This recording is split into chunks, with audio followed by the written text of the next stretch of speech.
Bharatiya Janata party के लोकसभा प्रत्याशी महेंद्रजीत सिंह मालविया ने कुशलगढ़ में किया चुनावी कार्यालय का शुभारंभ। कहा, मोदी जी ने बढ़ाया देश का गौरव। कुशलगढ़ के वार्ड नंबर 6 में भारतीय जनता पार्टी द्वारा लोकसभा चुनाव हेतु चुनावी कार्यालय का उद्घाटन डूंगरपुर बांसवाड़ा भारतीय जनता पार्टी प्रत्याशी महेंद्रजीत सिंह मालविया ने रिबन काट करके किया। उद्घाटन समारोह को संबोधित करते हुए महेंद्रजीत सिंह मालविया ने कहा कि मैं जब कांग्रेस पार्टी में था तब भी मुझे कुशलगढ़ से विशेष लगाव रहता था और आज भारतीय जनता पार्टी में आने के बाद भी मुझे कुशलगढ़ से खास लगाव है। उन्होंने कहा कि भारत आदिवासी पार्टी युवाओं को भड़का करके युवाओं के साथ खिलवाड़ कर रही है। पार्टी का आगे कोई प्रतिनिधित्व करने वाला नहीं है। उन्होंने कहा कि देश के यशस्वी प्रधानमंत्री नरेंद्र भाई मोदी के हाथ मजबूत करना है। साथ ही लोकसभा प्रत्याशी महेंद्रजीत सिंह मालविया ने 22 अप्रैल को होने वाली मोदी जी की आम सभा में सभी कार्यकर्ताओं को उपस्थित रहने का आह्वान किया। इस अवसर पर बांसवाड़ा भारतीय जनता पार्टी जिला अध्यक्ष लाभचंद पटेल, पूर्व संसदीय सचिव भीमाभाई डामोर, कुशलगढ़ प्रधान कानिंग रावत, पूर्व नगर पालिका अध्यक्ष रेखा जोशी, भारतीय जनता पार्टी नगर मंडल अध्यक्ष जितेंद्र सेठिया आदि ने भी कार्यकर्ताओं को संबोधित किया। इस अवसर पर भारतीय जनता पार्टी महामंत्री दीप सिंह वसूनिया, करणी सिंह राठौड़, जिला उपाध्यक्ष लीला पड़ियार, नगर पालिका अध्यक्ष बबलू मोइडा, जयंतीलाल कवालिया, नितेश बैरागी, महामंत्री महावीर कोठारी, दिलीप टेलर, पार्षद राहुल सोनी, जितेंद्र आहारी, महामंत्री रामकिशन मकवाना, नम्रता चौरड़िया, ललिता सोनी, थावरचंद, कमलेश कावड़िया, आशीष चोपड़ा, रमेश चंद्र तलेसरा, राघवेश चरपोटा सहित भारतीय जनता पार्टी के कार्यकर्ताओं ने महेंद्रजीत सिंह मालविया का माला पहना करके स्वागत किया। कार्यक्रम में बड़ी संख्या में भारतीय जनता पार्टी कार्यकर्ता उपस्थित थे। वैसा कुछ काम करके भी दिखाया है। इस कुशलगढ़ में आज से पहले मैं दूसरी पार्टी के रूप में खड़ा होकर अपना भाषण करता था, लेकिन महीना सवा महीना हुआ है, मैंने अपने जीवन को परिवर्तन किया है, पार्टी को परिवर्तन किया है। महीने पहले कांग्रेस पार्टी का विधायक बना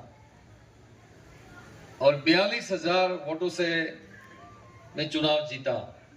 राजस्थान में मुश्किल से 2-4 आदमी ऐसे होंगे जो 40 और 42,000 वोटों से चुनाव जीते होंगे। विधानसभा में मैंने अपनी शपथ ली और शपथ लेने के बाद माननीय मुख्यमंत्री जी से मेरी मुलाकात हुई। इन्होंने मेरा हाथ पकड़ के कहा कि महेंद्र मालविया, विधानसभा से आपको हम बुला रहे हैं, आप आ नहीं रहे हो। मैंने कहा, माननीय मुख्यमंत्री जी, मुझे आज तक किसी ने कहा नहीं। उन्होंने कहा, अगर कहा होता मान लेते तो शायद राजस्थान में आप भी कोई मंत्रालय आपके पास में होता।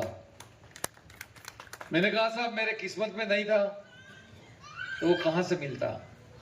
हाथ पकड़ के दफ्तर में ले गए और जितने भी लोग थे इनको बाहर निकाला और कहा कि इरादा क्या आपका। मुख्यमंत्री जी को मैं क्या कहता, इरादा ठीक नहीं कहता क्या। मैंने कहा, मेरा इरादा बढ़िया, एकदम अच्छा इरादा है।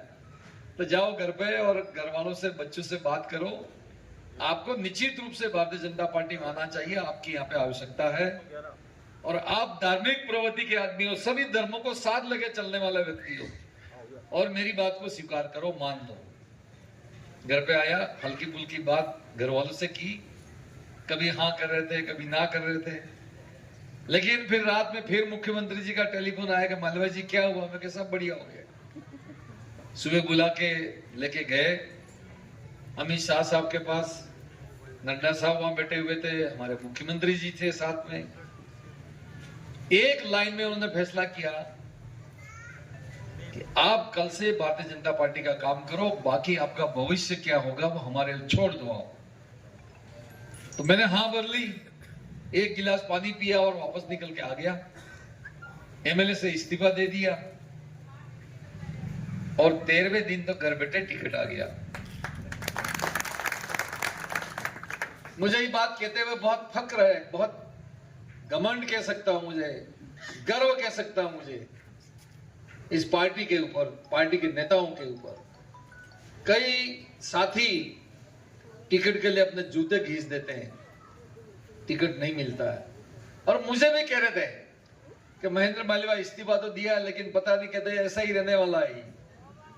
लेकिन जिस दिन टिकट का फैसला हुआ उस दिन हमारे एक इलाके में तो पटाखे फूटे, गुजरात और मध्य प्रदेश में भी पटाखे फूटे और वो इसलिए फूटे कि मैं हेलीकॉप्टर लेके वहां कभी घुस जाता था, गड़बड़ करके आ जाता था। वहां भी लोगों ने